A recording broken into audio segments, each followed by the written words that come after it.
जय श्री कृष्ण। मैं गोविंद माहेश्वरी गीता परिवार का सदस्य हूँ। बच्चों, आपके मन में अनेक प्रश्न और जिज्ञासाएं आती रहती हैं।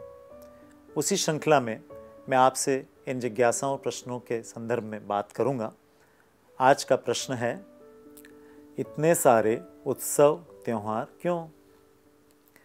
नमस्ते दोस्तों, कल हमने होली और नाग पंचमी के बारे में बात की। होली की तरह ही दिवाली भी बच्चों का पसंदीदा त्यौहार है। दीपावली का त्यौहार 5 दिनों का होता है। ये भी ऋतुओं के ऐसे संधि काल में आता है जब वर्षा ऋतु समाप्त होकर हम शीत ऋतु की तरफ बढ़ते हैं। आज हम सैनिटाइजेशन का महत्व मान रहे हैं। दीपावली पर हम अपना पूरा घर साफ करके बेकार की वस्तुओं को निकालकर पूरा घर धोते भी हैं। ये एक तरह का सैनिटाइजेशन ही तो है। दीपावली के दूसरे दिन हम गोवर्धन पूजा करते हैं। गोवर्धन सभी पर्वतों का एक प्रतीक स्वरूप है। गोवर्धन पूजा हमें प्रकृति के साथ जोड़ देती है। लक्ष्मी पूजन के अवसर पर हम अपने साल भर के खातों का हिसाब किताब करते हैं।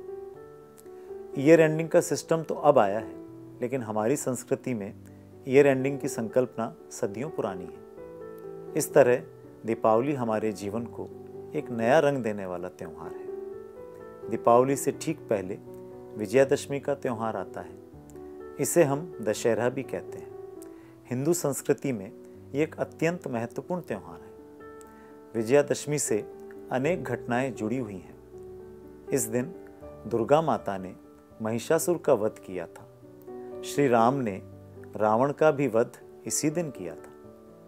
पांडवों ने अज्ञातवास के बाद शमी के पेड़ से अपने शस्त्र भी इसी दिन निकाले थे। विजयादशमी विजय का पर्व है। यह हमें अन्याय और अधर्म के खिलाफ लड़ने की प्रेरणा देता है।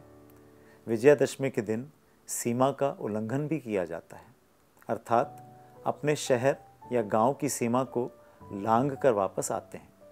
ये एक तरह से हमें अपने स्वयं के बंधनों को तोड़ने की प्रेरणा भी देता है। मकर संक्रांति भी एक बड़ा महत्वपूर्ण त्यौहार है। इस दिन से दिन बड़े और रातें छोटी होने लगती हैं। ये हमें कर्मयोगी बनने का संदेश देता है। इस दिन तिल और गुड़ के बने लड्डू आपस में बांटे जाते हैं। तिल और गुड़ जाड़ों में स्वास्थ्य के लिए बहुत लाभदायक होता है।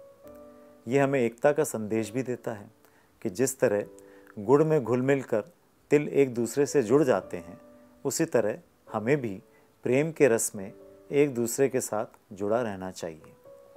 तो मित्रों, हमारे सभी त्यौहार हमारे लिए कुछ न कुछ विशेष संदेश लेकर आते हैं। उम्मीद है इसका सही अर्थ समझकर आप इस बारे में और भी जानने का प्रयास करेंगे। जय श्री कृष्ण।